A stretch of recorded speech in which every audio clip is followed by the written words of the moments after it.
Olá, bom dia pessoal.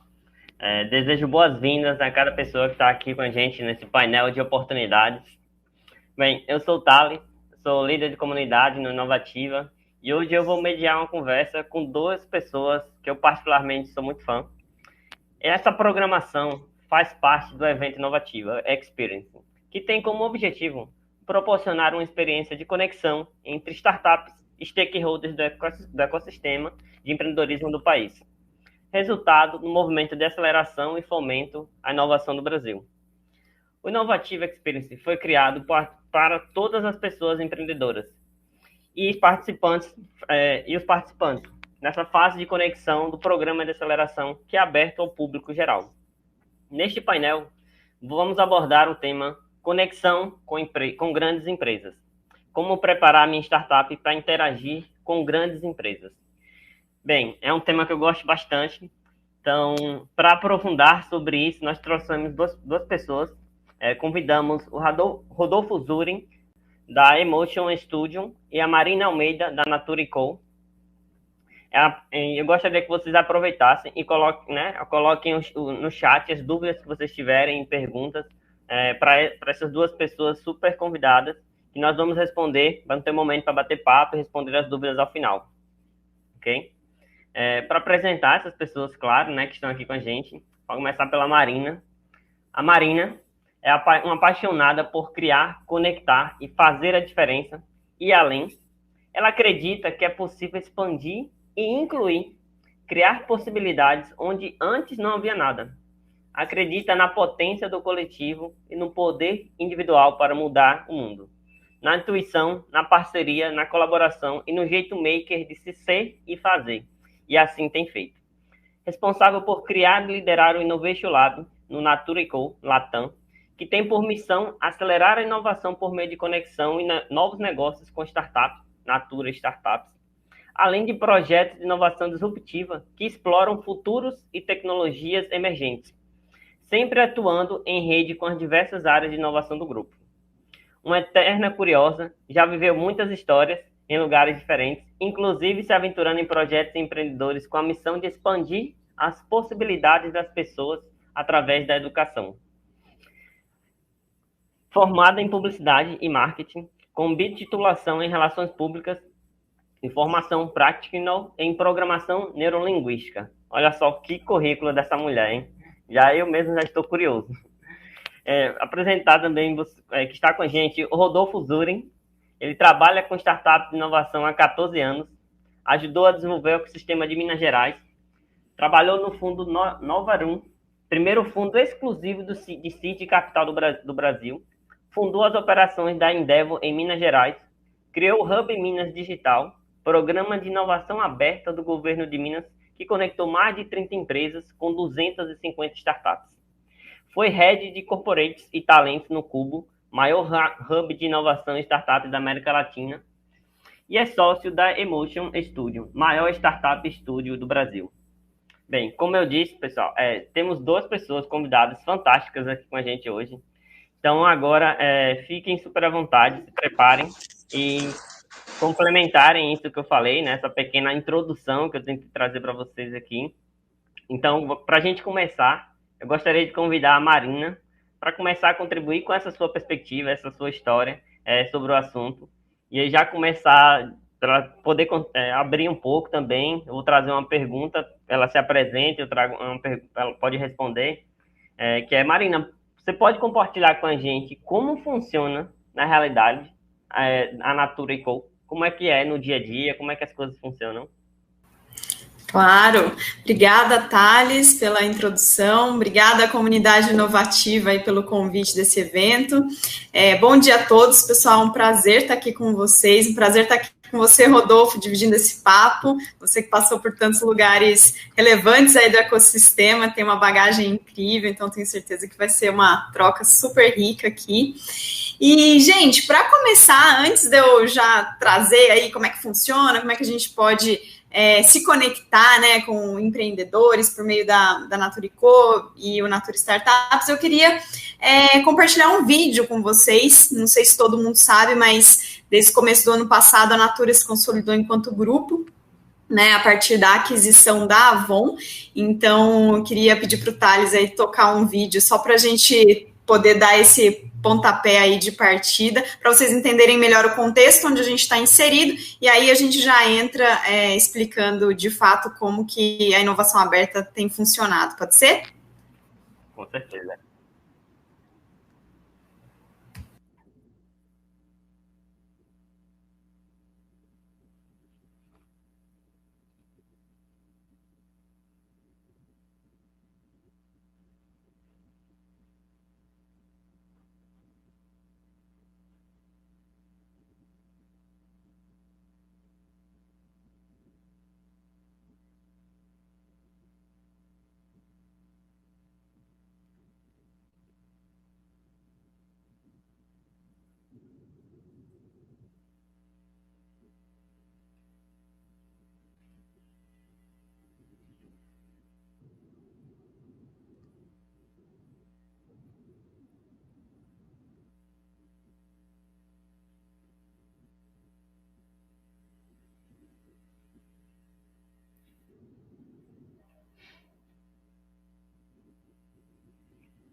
Obrigada, Thales.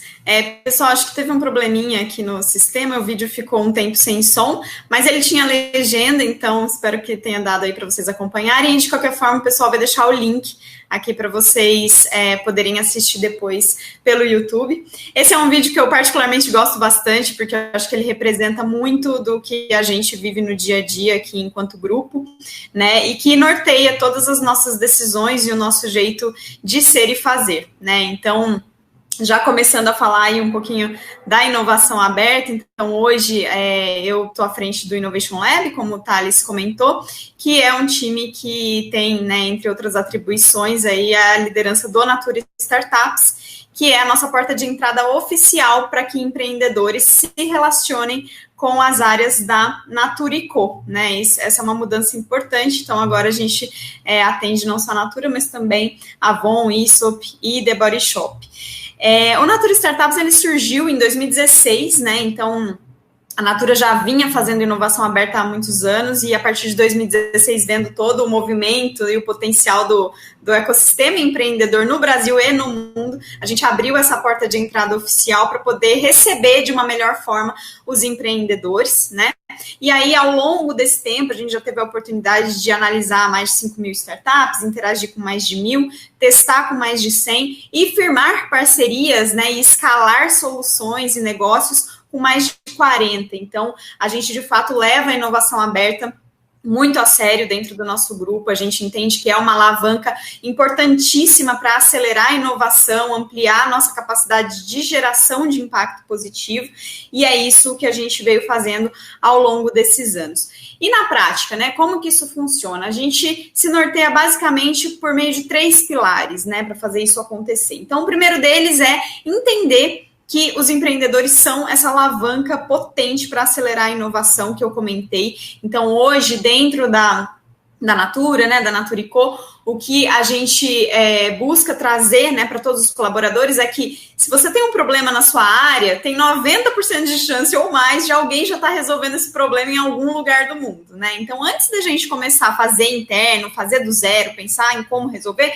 vamos ver, né, onde que está essa potência no ecossistema por meio da inteligência coletiva. Então, as áreas têm cada vez mais entendido isso, a gente tem um espaço muito amigável para esses empreendedores fazerem parte desse nosso ecossistema.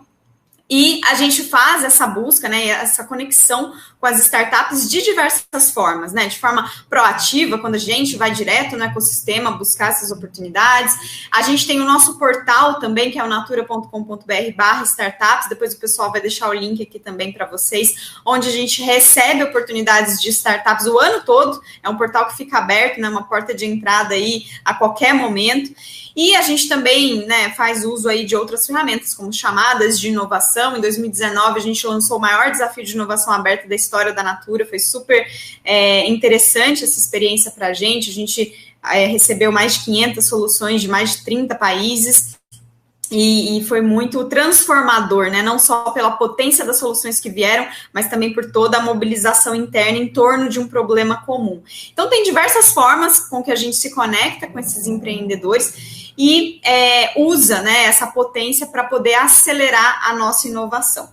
O segundo pilar é o da preparação interna e da transformação organizacional, porque quando esses empreendedores chegam para trabalhar junto com a gente, o ambiente tem que estar propício, né? O ambiente tem que estar preparado não só com processos e metodologia, que isso a gente também já tem, mas com o mindset interno das pessoas, né? Para que as pessoas entendam que estão se relacionando com um empreendedor, que é diferente de se relacionar com um fornecedor grande, enfim, tem todo um cuidado ali e até vocabulário, gente, parece bizarro falar isso, mas é até uma questão de vocabulário ali e de entender que outro mundo é esse, né? Então aí a gente tem diversas ações internas para preparar esse ambiente. E, por fim, a gente tem um terceiro pilar, que é o nosso pilar aí de contribuição para o ecossistema, né? Então, a gente entende que aqui a gente está falando de inovação aberta, a gente está falando de comunidade, e a gente, como grande empresa, e como o próprio vídeo falou, né, a gente é grande, então a gente tem uma responsabilidade importante, que é também fomentar esse ecossistema e apoiar o desenvolvimento desses empreendedores. Então, a gente tem diversas ações aí em parceria com várias entidades do ecossistema para apoiar empreendedorismo feminino. Quando estourou, né, a pandemia no ano passado, a gente se mobilizou e criou um plano de ação para mitigar os efeitos do Covid na rede de empreendedores, não só aquela rede que estava trabalhando com a gente no momento, mas para o ecossistema de forma geral, né? Então, a gente busca entender como que a gente, como grupo, também pode contribuir para que a gente tenha cada vez mais empreendedores escalando seus negócios e fazendo a diferença, né? E agora, em 2021, a gente está se preparando para fazer uma grande virada desse modelo, desse jeito de operar com que a gente vinha atuando até então, porque como vocês viram, né, a gente se consolidou como grupo, então agora tem uma necessidade bastante grande da gente escalar tudo isso, não só para essas outras empresas, mas também para todos os países da América Latina, onde a gente tem operação. Então, a gente está se preparando para isso e também para trazer a lógica ESG de uma forma muito mais estrutural dentro do Natura Startups, né? A gente já vinha fazendo ações e tendo iniciativas, mas agora a gente traz essa lógica ESG como algo estrutural do nosso modelo, para que também essa lógica ESG também possa começar a fazer cada vez mais parte do mundo empreendedor, né? E como que a gente pode facilitar e impulsionar isso no mercado.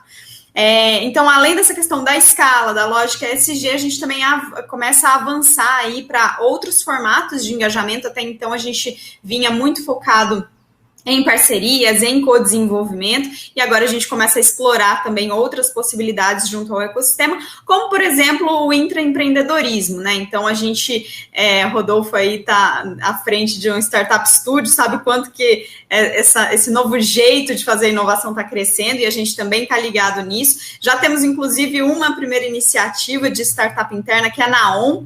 Depois também vou deixar o link aqui para vocês. Naon é um marketplace de terapeutas que oferecem práticas complementares e integrativas, né, para as pessoas que buscam isso. E na pandemia, conseguir ofertar isso de forma online foi uma super coincidência, né, assim, que a gente já vinha desenvolvendo isso internamente, e aí com a pandemia só dava para ser online, né? Então a gente viu o quanto que o negócio ali tem potencial, e é um jeito diferente da gente ofertar e da gente oferecer bem-estar, levar bem-estar para a vida das pessoas, que não é só pelos nossos produtos cosméticos, né? Então a gente também tem se aventurado aí em outros níveis de engajamento, outras formas de explorar a inovação por meio do empreendedorismo. E para fechar aqui minha fala, que eu acho que eu já falei até bastante, fica o convite para todos vocês que estão assistindo aqui o nosso bate-papo, né? Para que vocês, enquanto empreendedores, pessoas, enfim, se conectem nesse grande ecossistema que é a Natura & Co, né? A gente sabe que é impossível ter todas as respostas dentro de casa, a gente sabe que existe uma inteligência coletiva gigante no mercado, em cada uma das pessoas, e é isso que a gente busca fazer, se conectar de diversas formas para poder ampliar essa geração de impacto positivo no mundo, e isso é muito verdadeiro, gente. Esse vídeo, eu gosto muito dele, porque ele não é só um vídeo bonito, é de fato o que a gente vive no dia a dia, e a gente sabe que sozinho não dá para fazer. Então fica o convite para que vocês, como empreendedores, né, se conectem com a gente ali por meio do nosso portal, mas também como pessoas, indivíduos, façam parte desse grande ecossistema. Obrigada, Thales. Rodolfo, acho que agora é com você. Caramba, que experiência, né? Obrigado, Marina, também por compartilhar. Muita coisa ser feita, tá sendo feito, né, na Natura & Co, e você à frente aí. Dou meus parabéns também pelo trabalho que está sendo feito. Então, para agregar ainda mais, a que a Marina já puxou, né? Vou deixar o Rodolfo. Rodolfo, aí o palco é seu, cara. Agregar à vontade. Aí que obrigado, meu amigo. Marina, super prazer estar aqui com você. Eu já tinha ouvido falar muito bem de você como profissional no ecossistema, e eu acho que tudo que você falou aí só reforçou. E eu queria deixar só um alerta para todo mundo que, gente, a Natura, ela é uma figura emblemática para a conexão com startups. E, infelizmente, a Natura não é o que a gente encontra no mercado todo. A Natura, para mim, Marina, é uma exceção. É uma empresa que investiu nisso, que focou em desenvolver nisso, que colocou pessoas brilhantes como você, e não estou falando isso aqui para agradar, é sincero mesmo para tocar, mas se a gente for olhar no mercado como um todo, esse mercadão, nós somos figuras privilegiadas, né, Marina? Porque a gente teve a oportunidade de começar a trabalhar com isso muito cedo, e as empresas em que a gente se relacionou, que trabalha, elas abraçaram isso. Então eu acho que eu vou pegar um pouquinho aqui do outro lado, que é o lado de quem tem uma startup. Vou vestir meu chapéu de startupeiro aqui e tá falando com uma grande empresa. Falar com a Natura, se eu fosse uma startup, gente, era a primeira coisa que eu faria. Se eu tivesse algum interesse em falar com a Natura, por quê? Porque são empresas que estão prontas para poder se relacionar com startup. Mas isso é ínfimo perto do mercado brasileiro. Open Innovation, inovação aberta, é um tema que cresceu muito nos últimos anos, mas a gente ainda tem um Brasilzão muito grande que precisa desenvolver. Então, eu vou começar aqui num modelo que eu queria trazer para pessoas que estão empreendendo em startups, que é o seguinte: qual a primeira pergunta que eu acho que eu tenho que responder se eu estiver querendo me conectar com uma grande empresa? É o porquê. Qual que é a sua motivação de querer se relacionar com uma grande empresa? Se eu estou empreendendo uma startup, essa resposta ela vai estar atrelada a duas coisas. Qual que é o estágio de maturidade em que a minha startup está, na minha opinião, porque dependendo do meu estágio de maturidade, eu tenho necessidades que eu preciso diferentes. E segundo, do meu modelo de negócios, porque pode ser que essa grande empresa seja minha cliente se eu for uma startup business to business, né? Eu estou vendendo para outras empresas. Dentro disso, eu acho que tem 3 pilares fundamentais para qualquer figura empreendedora se perguntar do porquê. Primeiro, será que eu quero validar alguma coisa? Startup é um processo constante, é uma jornada constante de validação. O que eu posso querer validar quando eu estou falando com uma grande empresa? Primeiro, se a minha proposta de valor, ou seja, o meu produto, ele de fato entrega valor para alguém ou não. Eu estou fazendo uma validação técnica aqui do conceito do que eu estou vendendo, que cai muito dentro do que as grandes empresas falam de fazer uma POC, que é uma prova de conceito com as startups. Então, eu estou validando assim, isso aqui funciona? Isso gera valor para alguém? No âmbito de uma grande empresa. Segundo ponto, o meu modelo de negócios não é só a forma como eu cobro e quanto eu cobro, mas o modelo de negócio como um todo, gente. Lá do Business Model Canvas, lá do Alexander Osterwalder, que é como eu cheguei nessa empresa, qual é o canal, qual é o tipo dessa empresa. Pode ser uma empresa muito grande, que na verdade para mim não é empresa, é uma comunidade, né, Marina, que a gente estava falando, igual a Natura, ou pode ser uma empresa menor, né? Pode ser uma empresa de um setor diferente. Como que eu me relaciono com essa empresa? Eu preciso de ter uma pessoa que vai estar atendendo essa grande empresa a todo momento? Vai ser por chat? Vai ser por WhatsApp? Vão ser reuniões periódicas? Então, primeiro ponto, para mim que é muito importante e eu acho que é o grande estágio em que a maior parte das startups brasileiras estão. Validação. Eu quero validar se o que eu construí gera valor para alguém, se funciona ou não, proposta de valor. E segundo, meu modelo de negócios, ele faz sentido ou não. Segundo ponto, pode ser que eu esteja buscando credibilidade se a minha startup já for maior. E a credibilidade vem de quero fechar um contrato com a Natura. Ou seja, quero ter a Natura no meu hall de clientes para poder falar para o mercado, claro que se a Natura permitir ou qualquer outra grande empresa, de que ela é minha cliente. Isso pode ser porque eu quero ter uma grande empresa como cliente, mas também pode ser que seja uma estratégia para entrar num setor. Eu, às vezes, não tenho nenhum cliente no ramo de cosméticos ou no ramo de bem-estar e eu quero ter a Natura para poder abrir esse mercado inteiro. E o terceiro ponto, para mim, é acesso. Acesso ao quê? Acesso a duas coisas, pessoal. Acesso a capital, que pode vir porque eu estou me relacionando com essa empresa como um parceiro que vai fornecer alguma solução para essa empresa, ou seja, eu estou vendendo para essa empresa como um fornecedor, a empresa é um cliente, ou a outro acesso a capital é porque talvez essa empresa ela vá ser, por exemplo, a minha investidora.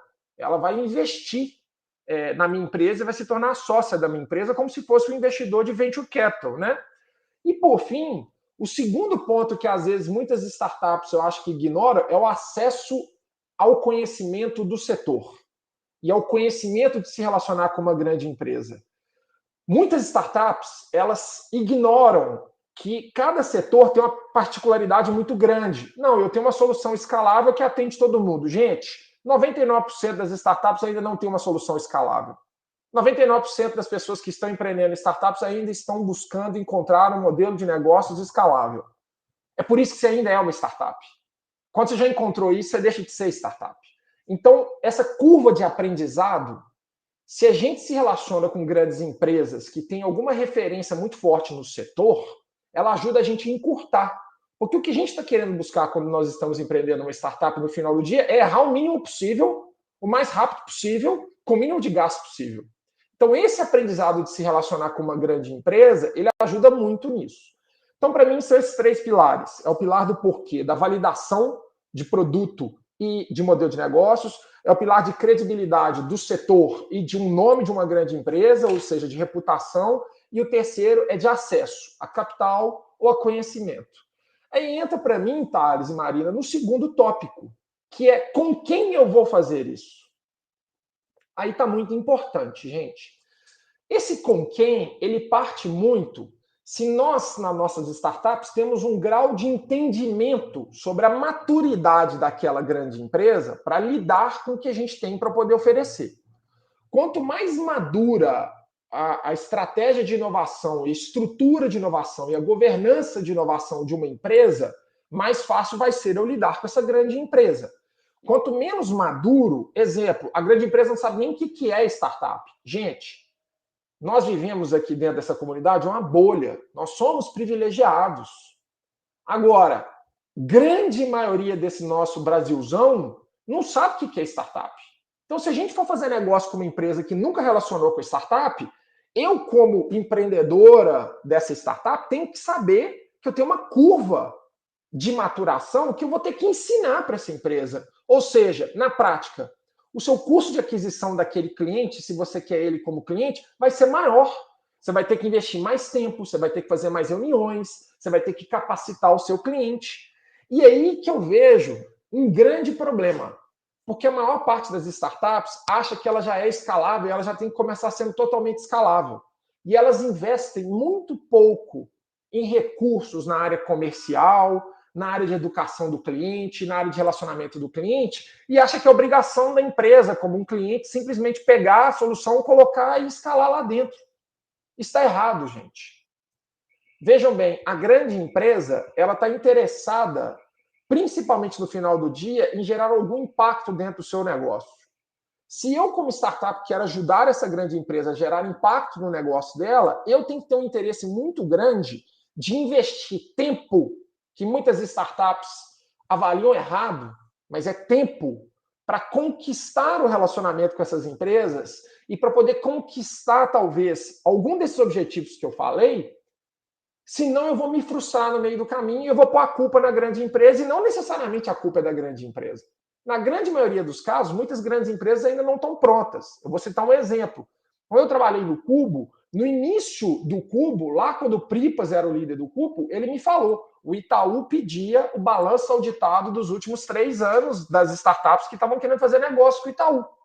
Eles tiveram um grau de avanço muito forte nisso, para poder abolir essa regra, porque senão nenhuma startup ia conseguir fazer negócio com o Itaú. Mas nem toda empresa, gente, é o Itaú ou a Natura. Então eu tenho que entender que se eu quiser fazer negócios com uma grande empresa, eu tenho que ter claro qual é o meu objetivo e o quanto que eu vou ter que trabalhar fora a parte que talvez me interesse mais como empreendedor, que pode ser fechar um contrato e ter dinheiro dentro de casa para pagar as contas. Eu vou ter que trabalhar em montar uma apresentação muito boa, eu vou ter que trabalhar em falar com diferentes pessoas dentro dessa empresa, eu vou ter que trabalhar em mostrar para a empresa que não dá para poder fazer um contrato que tem multa sobre propriedade intelectual, não dá para poder chegar para a empresa e falar que ela tem que me pagar com 30 dias, se na prática ela paga com 120 dias. Eu tenho que conversar com essa empresa para mostrar que o meu maior custo são pessoas, e salário até ontem, depois da janta, é pago com 30 dias, não é pago com 120 dias, que se essa empresa me pagar com 120 dias, eu quebro, e ela não vai ter o benefício que ela quer. Então, para mim, é como se fosse um relacionamento. Aqui em Minas Gerais, talvez um dos lugares mais difíceis para fazer negócio com grandes empresas, a gente fala que... Fazer negócio como um todo, a gente fala assim, pra você fazer negócio com mineiro, você tem que comer um saco de sal. Comer um saco de sal, gente, demora muito tempo. Não dá para você jogar tudo dentro da boca, não. Você vai morrer. Mas também não precisa ser assim. Mas a minha dica é: entendam o tamanho do esforço que vocês vão ter que desempenhar para poder educar, que é papel da startup, junto à grande empresa, e converter essa relação com essas grandes empresas. Muitas startups levam isso de forma muito leviana e banalizam. Todo mundo acha que toda grande empresa tem que ser igual à Natura, por exemplo. Quem dera se fosse. Ia ser maravilhoso para toda startup, para toda empresa que está querendo inovar com uma grande empresa. Mas na prática não é. Na prática ainda tem uma curva de aprendizado. E não existe uma figura melhor para fazer isso do que quem está empreendendo uma startup. Toda grande empresa, gente, quer voltar a ser empreendedora como ela era no início da vida dela, porque nesse momento da vida da grande empresa que ela mais cresceu. As startups são talvez o melhor caminho para destravar o potencial empreendedor das grandes empresas. Mas esse destrave, ele é cultural, e cultura não é uma coisa que você muda de uma hora para outra. Demanda tempo, demanda esforço. Então não dá para a startup achar que vai fazer um pitch para uma grande empresa para poder vender uma solução e vai colocar uma apresentação, falar um monte de termo em inglês, usar um monte de letrinha, porque o meu CAC, meu lifetime velho, etc. Não, não é isso. Então, invistam em entender o porquê se relacionar com grandes empresas, o que eu busco dessa relação e o que eu tenho para oferecer. E segundo, invistam em entender qual é o timing dessa grande empresa e o timing da minha startup. Porque essa questão do timing é o maior dificultador na relação entre grandes empresas e startups. Grande empresa, gente, é feita geralmente para proteger o que ela já conquistou. Startup é feita para poder derrubar tudo aquilo que ela acha que já conquistou. Essa diferença ela é muito importante. E isso é cultural. Então, Thales e Marina, era isso aí que eu tinha para poder trazer. Obrigado ao time inovativo aqui pelo convite, a Jade, meu amigo Danilo Picucci, grande mentor de comunidades aí que está na Associação Brasileira de Startups, e estamos aqui à disposição para poder continuar esse bate-papo. Ô, Rodolfo, incrível, assim, os pontos que você colocou. Você estava falando e eu estava anotando aqui várias coisas e lembrando de 1 milhão de experiências, né, que eu já tive nessa interação com startups. E você falando me trouxe, assim, 4 principais pontos, né, que para te complementar, que eu vejo que o empreendedor pode se preparar melhor para interagir com essas grandes empresas. O primeiro que eu tinha anotado é a questão do timing, que você falou por último aí, porque, cara, é isso.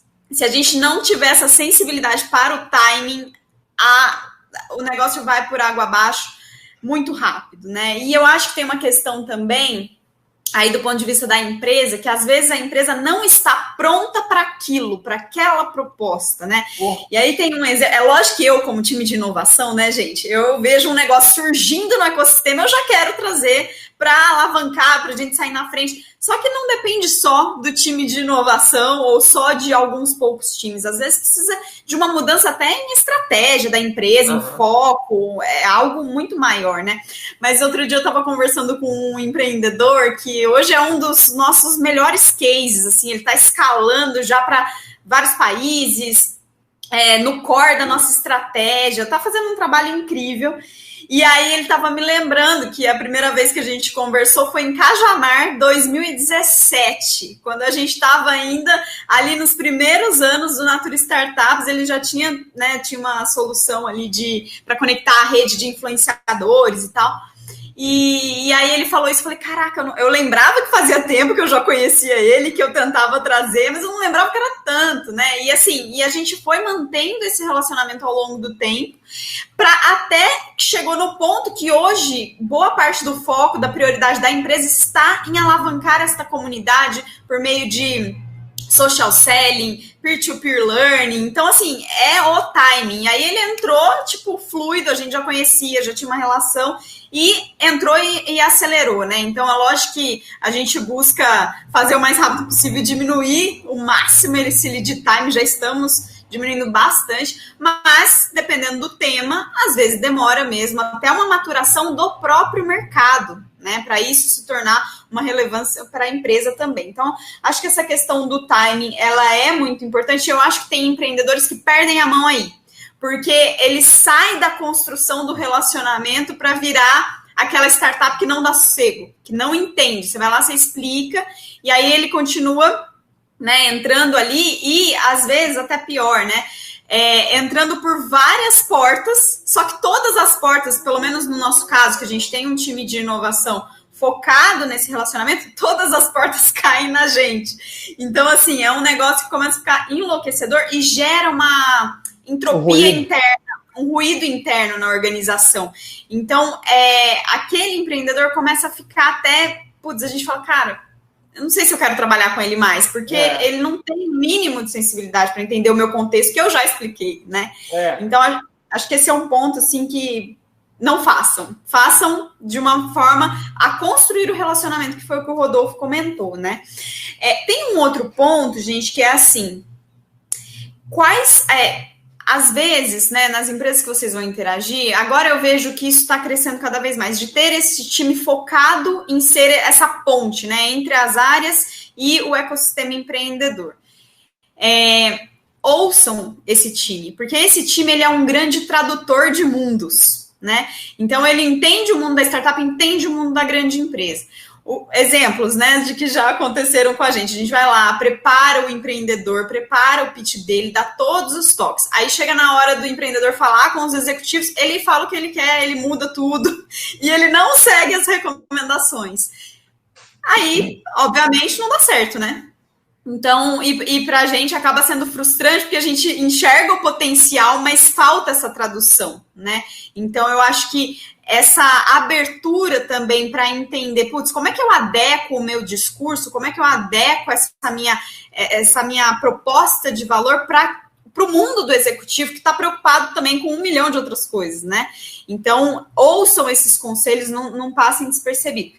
E 2 últimos pontos assim, uma questão de proatividade para poder ampliar o olhar da grande empresa sobre qual é o potencial, além do óbvio, que aquela solução pode trazer? Porque às vezes, né, assim, a startup tem lá a solução e ela é muito clara. Vou plugar isso no meu RH ou em tal área. Mas o que mais, né? E eu acho que tem muito a ver com o que o Rodolfo falou, que é qual é o contexto da empresa, quais são as prioridades dela, qual que é a estratégia dela, para onde que ela está indo, como é que o setor está se transformando, né? Porque às vezes uma startup começa com uma oportunidade que é muito pontual, mas se ela entende esse grande contexto, esse grande ecossistema que ela está inserida, ela consegue ampliar o olhar da própria organização, muitas vezes, sobre outras conexões não óbvias, que ela pode também agregar valor. E, de novo, a empresa está interessada em plugar com essas startups para ampliar valor, né? E se a startup ajuda a entender isso e em como tangibilizar os resultados que ela pode trazer, é um super gol. Assim, as startups que a gente mais gosta de trabalhar são aquelas onde a gente pode compartilhar a nossa estratégia e ela trazer insights de como que a nossa estratégia pode ser melhor com ela. E não só naquela conexão óbvia do primeiro produto, fechou o contrato e beleza, a gente nunca mais fala.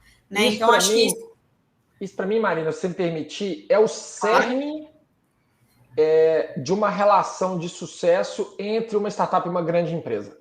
Estou falando de grandes empresas, né?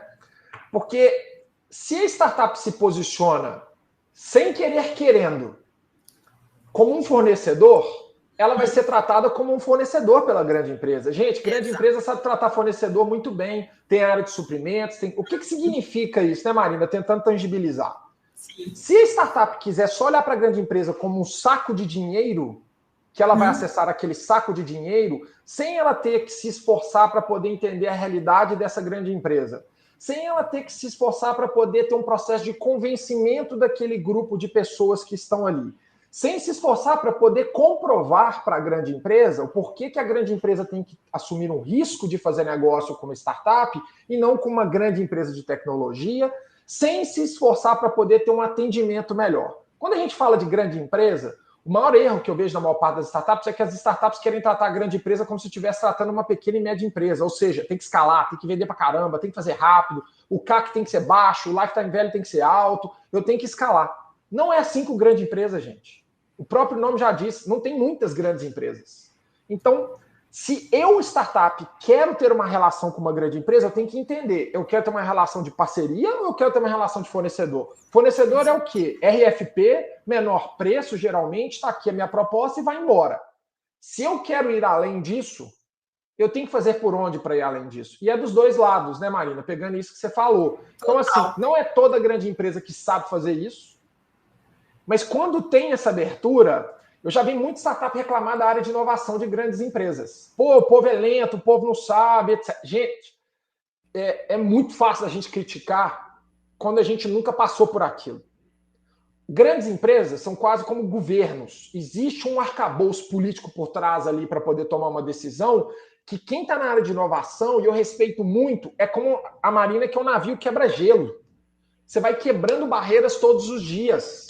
E quanto mais a startup for parceira dessa área, que está empoderada para fazer isso, faz mais sentido. Não adianta, eu conheço o Pedro Passo, presidente da Natura, do conselho, eu vou lá falar. Não vai adiantar nada, porque tem uma estrutura. Agora, também vem o outro lado da grande empresa. Se a grande empresa tratar a startup, né, Marina, só como um fornecedor, me manda a proposta e acabou, já é um alerta para a startup. Exato. Se não tem essa abertura, já é um alerta. Então, eu acho assim, a relação entre grande empresa e startup ela é igual um casamento, gente. Sim. Se fosse pequena empresa, é diferente, porque você vai casar muitas vezes. Mas entre grandes empresas e startups, que é o tema aqui, é um casamento, é algo que você tem que ser construído, é uma relação de confiança, é uma relação de credibilidade. E se a startup não está pronta para poder encarar essa curva de conquista desse relacionamento, que é o timing que a Marina falou, não tem como. Por quê? Porque grandes empresas fazem negócios à base da reputação, que é muito do que a Marina falou aqui. Startups não têm reputação, gente. Está começando. Tem todo um movimento de empoderamento do Brasil, e eu vivo isso há 15 anos, de quando eu falava que eu investi numa startup, e o que é isso?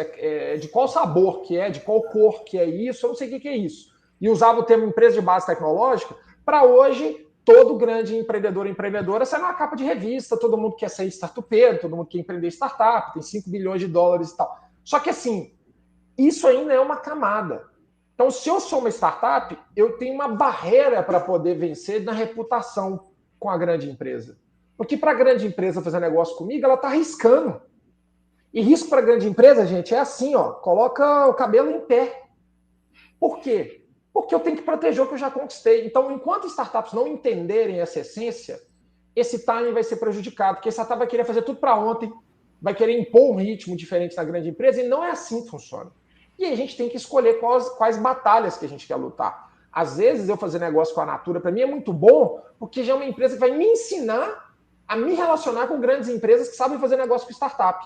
Porque na hora que eu for relacionar, por exemplo, com a empresa Rodolfo Zuri S.A. do interior de Minas Gerais, que é uma empresa grande de alimentos, eu vou falar, olha, na Natura, eles usam esse tipo de contrato, se for permitido compartilhar, obviamente. Na Natura, eles pagam com esse prazo.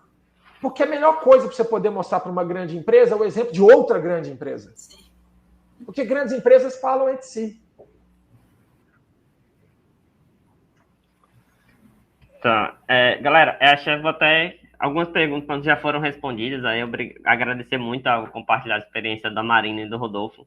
A Marina, se quiser complementar, porque tem uma pergunta que encaixa muito nisso que o Rodolfo acabou de falar, que é do Fernando Bezerra. Para nos conectarmos com a grande empresa, já temos que ter um importante case de sucesso? Tudo vai depender de qual é a grande empresa, né? Porque tem grandes empresas que elas estão num nível de maturidade menor para relacionamento com startups, e aí ela vai pegar aquelas startups que têm o menor risco possível, de preferência as scale-ups, e que já tem vários cases de sucesso. Agora, se é uma empresa que está mais aberta, que que tem um nível ali de maturidade para inovação aberta maior, ela topa pegar uma startup e até ser o primeiro cliente dessa startup, né? Na Natura, isso já aconteceu, a gente já foi e é aberto a ser, né, primeiro cliente de qualquer startup e até mesmo co-desenvolver a solução com a startup, dependendo do tema, né? Então, acho que aí tem que ter essa leitura de qual que é o cenário que a empresa está, não é uma regra padrão. Na média, para mim, gente, a Marina para mim é exceção, por isso que eu tô falando, façam um negócio com a Natura se vocês puderem, é exceção da exceção de tudo que eu já vivi e conheci. Na média é o seguinte, como é que funciona a reunião comercial entre uma startup e uma grande empresa primeiro? Você já fez negócio com quem? E aí o pessoal fica olhando assim, ó. Quem que é seu cliente? Aonde você já validou seu produto? Então, óbvio, é difícil conquistar esse primeiro caso, né? A minha dica é, quando conquistarem esse primeiro caso, o mais importante é mais do que a marca. Já fizemos negócio, por exemplo, com a Vale, só para dar um exemplo. Mais do que isso é qual foi o impacto que a sua solução gerou nesse negócio dentro da Vale. Porque muitas startups só querem vender, mas esquece. Grande empresa, gente, quer ver retorno. De diversas formas. Você está colocando uma solução inovadora, provavelmente você está mudando alguma coisa lá dentro da empresa ou substituindo alguma coisa que está lá. Para a empresa fazer isso, ela quer saber o porquê. O porquê? Não, porque nós geramos X, Y, Z métricas de resultado que afetaram XPTO, indicadores, de tal maneira. Então, para mim, o primeiro case, o principal dele é qual foi o resultado que você gerou. Qual foi o resultado gerado? Beleza. Muito bacana. Até porque complementava o que o Rodolfo vinha falando, até já trouxe ela. Tem uma aqui que é bem específica para a Marina, se puder responder, do Marcelo Luiz. Vocês analisam empresas que tenham alguma associação com o mercado de vocês ou abrem as portas para empresas que fornecem serviços do tipo segurança da informação para e-mails corporativos? Uhum. A gente hoje, o Marcelo, né, que perguntou? Isso. Marcelo, a gente hoje atua de forma transversal na organização para todas as áreas, né? E aí o que a gente fez... que eu comentei até no início, né, que a gente estava fazendo uma transição aí do modelo que a gente vinha atuando, foi criar esteiras diferentes a depender do grau de risco da startup. Então, por exemplo, se é uma startup para e-mail corporativo ou para processo seletivo, né, de pessoas, tem um grau de complexidade e risco relativamente baixo, né? Claro que ainda assim tem que fazer um teste ali para ver se vai parar de pé o negócio, mas não é algo super arriscado. Então, a gente tem uma esteira que vai ser mais ágil para conectar direto com as áreas, trazendo essa autonomia e essa agilidade. Agora, quanto mais complexa é a solução, aí a gente tem outras esteiras. Então, com isso, a gente consegue adequar melhor como lidar, né, com essas oportunidades. Mas hoje a gente atua em diversas vertentes e temas, tá? A gente olha para tudo. Claro, temos os nossos focos estratégicos para direcionar principalmente aqueles casos que são mais complexos e que, portanto, demandam um esforço maior dos times, né? Mas, de forma geral, a gente está aberto a qualquer tipo de solução. Bacana. Eu tenho uma pergunta aqui que eu achei até que coube muito na fala do Rodolfo, não foi específica, mas vou trazer para ele, se a Marina quiser complementar, que é como é que a gente como quebrar o paradigma de ser pequeno e uma empresa pequena, né, e mostrar algo que essa empresa grande ainda não fez, né? Como é que eu quebro esse paradigma? Nossa, essa pergunta é difícil. Como alguém que gosta de vender, Thales, para mim, quem fez a pergunta, estou dando uma lidinha aqui, foi o João, né? João Júnior. Isso. João, para mim é o seguinte, o maior driver de inovação para mim que existe, a visão do Rodolfo, se chama concorrência. Ponto. Muitas grandes empresas tiveram que começar a inovar nos últimos tempos porque a concorrência cresceu muito. Então, o paradigma não é você levar a empresa a pensar algo para poder comprar de você, na minha opinião. É você mostrar o que está acontecendo no mercado que talvez os concorrentes dessa empresa estejam fazendo. É você mostrar como é que outras empresas de setores um pouquinho similares estão fazendo isso e como que a sua solução pode ajudar essa empresa a passar por isso. Grandes empresas, muitas delas são movidas pelo FOMO, né? Aquele Fear of Missing Out. Isso aconteceu muito nos últimos tempos com o laboratório de inovação.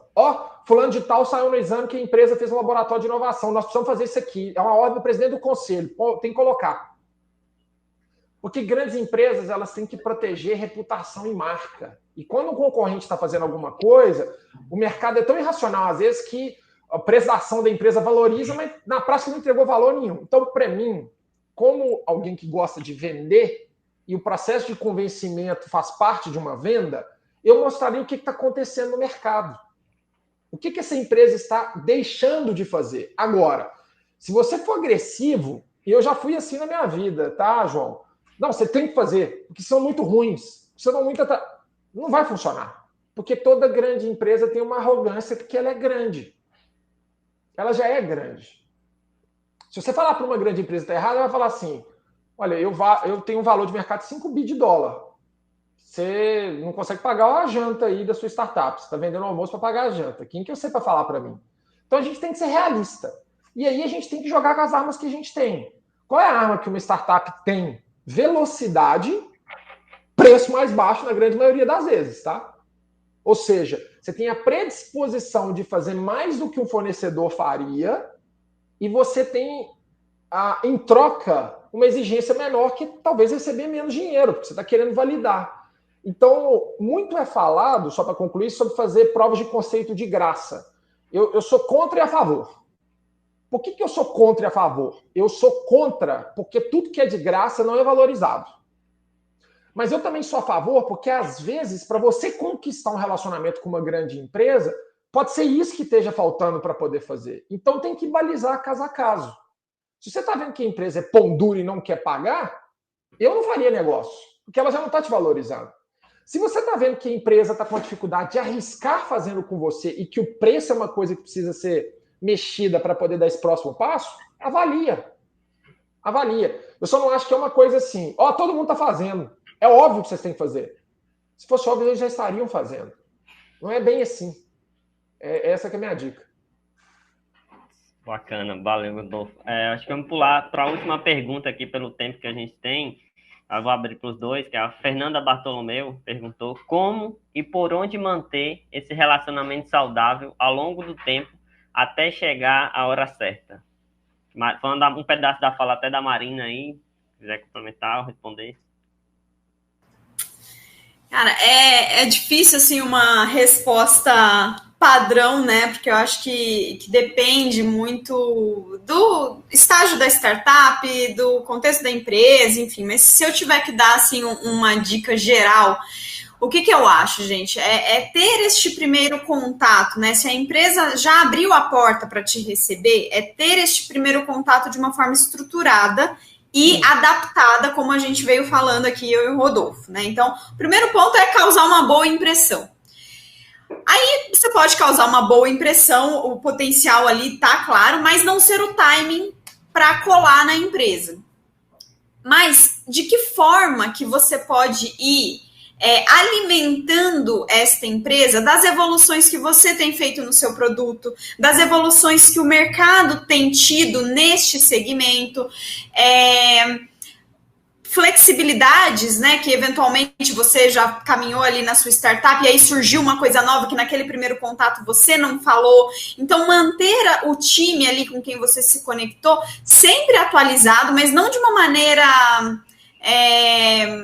assim, agressiva ou fora de contexto, entendeu? De fato, construindo um relacionamento que é um relacionamento produtivo para as duas partes, né? De um lado você está de alguma maneira ensinando a grande empresa do que está rolando, como que está desenrolando aquele tema, mas de outro você também está se vendendo ali nas entrelinhas, dizendo, olha, lembra de mim, né? Eu tô aqui e tal, quando for a hora e tudo mais. Então eu acho que pode ser um bom caminho aí que funcione para boa parte ou a maior parte das empresas. A gente vê isso, tem startups que nos vão alimentando ao longo do tempo das evoluções. Isso é muito rico, porque não só traz essa pílula aí de estar atualizado com o que está rolando, mas também mostra que a startup está amadurecendo.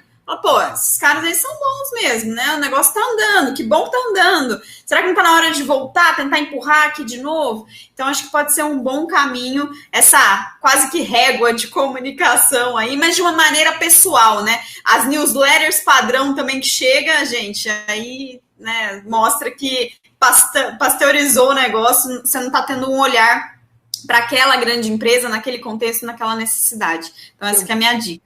Eu estou rindo aqui, que eu vou fazer um exemplo aqui um pouco bem mais agressivo do que esse que a Marina falou, que a Marina é extremamente sutil e delicada para poder colocar. Gente, é como se fosse um casamento. A gente não casa em 2 dias, demora para poder casar. Só que se você estiver tentando casar com 10 pessoas ao mesmo tempo, que é o ponto da newsletter que a Marina falou, todas as pessoas vão saber que você está tentando casar com 10 pessoas ao mesmo tempo. Então, para mim, é assim, essa construção dessa relação entre uma grande empresa e uma startup, ela leva tempo, mas ela tem que ser pessoal. Ou seja, não pode ser eu querer, desculpa o meu francês aqui, ficar enchendo o saco da Marina, que é a Natura, tem que comprar a solução da minha startup, porque a minha solução é a melhor, etc. Mas mais fazer o que ela colocou, e eu estou totalmente alinhado, de falar assim, Marina, a gente está fazendo isso aqui agora, a gente evoluiu aqui, a gente quer testar esse ponto aqui agora com vocês, trouxemos uma pessoa nova para o nosso time aqui para poder fazer isso, e eu, que sou uma empresa de inovação, que ajuda grandes empresas a inovar, eu passo pela mesma coisa, tá, gente? Exatamente a mesma coisa. Os meus clientes são grandes empresas. Então, quando eu estou falando isso, eu falo, olha, eu estou aqui agora vendo que empresa tal está fazendo isso. Você já viu isso? Eu estou dando uma cutucada, mas eu não estou dando um tapa na cara, ou eu estou falando assim, você tem que comprar de mim, vocês estão atrasados. Não funciona assim. Não é desse jeito. Porque é reputação. O último ponto que eu queria trazer sobre isso é startups se aproximem de grandes hubs, de comunidades. Uma indicação do Inovativa, uma indicação da Marina para uma outra grande empresa, uma indicação de qualquer aceleradora para quem trabalha numa grande empresa, né, Marina? Eu estou vendo que a Marina está concordando, é muito bom. Porque o relacionamento com startup, um amigo meu me ensinou isso há 15 anos atrás, sobre Venture Capital no Vale do Silício. É igual uma cebola. Quanto mais no centro dessa cebola, ou seja, mais conectado na comunidade tiver, maior é a reputação, porque mais eu consigo checar para poder saber se vale a pena fazer negócio com aquelas pessoas. Porque no final do dia, na grande empresa, gente, você tem a empresa, mas são pessoas. Mas na startup não tem grande empresa, são só pessoas. Ou seja, é com quem você vai estar fazendo negócio. E essa reputação você demora anos para construir, mas você destrói em segundos. Então, eu acho que isso é o último ponto. Façam parte de comunidades, se envolvam. Isso gera valor, isso facilita o nosso trabalho. Beleza. Obrigado, Rodolfo. Até vou deixar a gente encerrar. Não temos mais tempo para as questões, né? Mas agradecer muito a participação de vocês, a Marina e o Rodolfo, por participarem aqui do Novative Experience e trazerem a experiência de vocês, sensacional. Como o Rodolfo trouxe essa dica final, vou deixar um espaço para a Marina deixar uma dica final, mas também convidar vocês, porque agora já vai começar um outro painel, que é de como atrair talentos, né? Como é o painel de oportunidades sobre o tema conexão com talentos. Então, a gente falou sobre conexão com grandes empresas e startups. Então, vamos falar também da conexão com talentos, né? Como é que a gente atrai esses talentos. A gente tem convidados que é a Lorena, da Ambev Tech, e a Cissa, da Cielo, que vai começar já aqui, logo em seguida da gente. Então, agradecer imensamente a participação de vocês aí, Inovativa, a equipe, e a Marina, que dá um recado final também, como o Rodolfo. Obrigada, Thales. Bom, pessoal, acho que Rodolfo deu ótimos recados finais aí para vocês. Só queria reforçar a questão realmente da reputação, inclusive das pessoas, posicionamento em redes sociais, como que são esses empreendedores, como que eles estão expostos, né, no mercado. Porque lembrem, a empresa também olha isso, porque é uma questão de se associar com pessoas e pequenas empresas que também têm uma voz. Então, muita atenção a isso. E para fechar, gente, tenham o olhar ampliado sobre a potência das soluções de vocês numa perspectiva de impacto positivo e geração de valor para a sociedade. Não é porque a sua empresa é extremamente nichada que ela não pode agregar valor para a sociedade. E empresas que hoje não têm este olhar, daqui a 10 anos não serão bons negócios para serem investidos.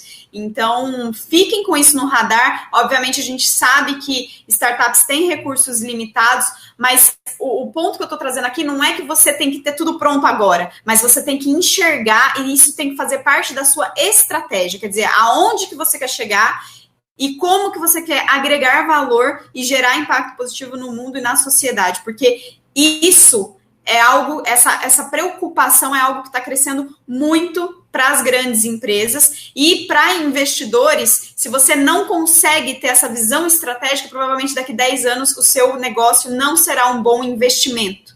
Então, fiquem com isso no radar, aprofundem, busquem referências, busquem aprender sobre isso, porque é o que vai fazer a diferença aí nos próximos anos. Obrigada, gente, pela oportunidade e pelo tempo de vocês aqui. Foi um prazer dividir esse papo aqui com o Thales, Rodolfo, todos vocês. Obrigada.